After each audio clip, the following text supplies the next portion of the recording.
it is what it will happen.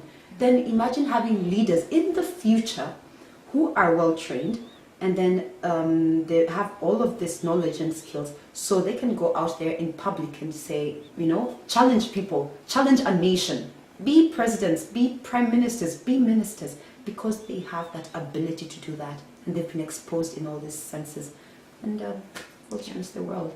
Yeah.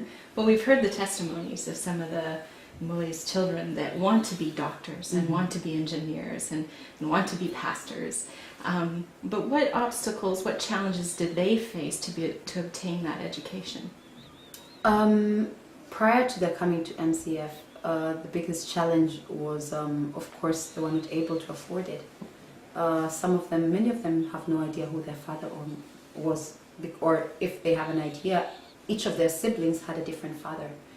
And so when they were out there and they were not able to access this education, they were not able to do anything. If you can't read and if you can't write, if you're illiterate, then there's not very much you can do. And so they got this opportunity to come into MCF and get this knowledge and these skills that they're acquiring at the moment. And through that, then they can expand their horizons for sure.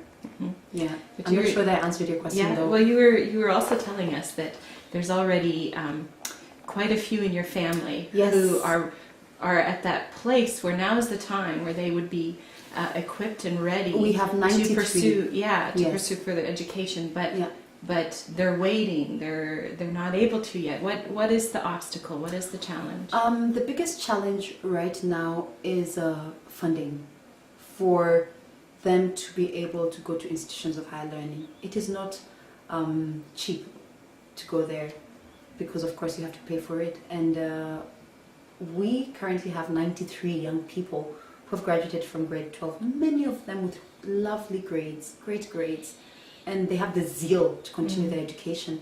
But we are not in a position to do that as Mulli Children's family because we don't have the provision for it. We don't have the funds to do that. We have so many other children who are coming in and we want to provide for all of their other basic needs. But while we're providing for these other needs and the other younger children, we do not want to forget about the older ones because they're very important and they're the ones who are going to shape our nation.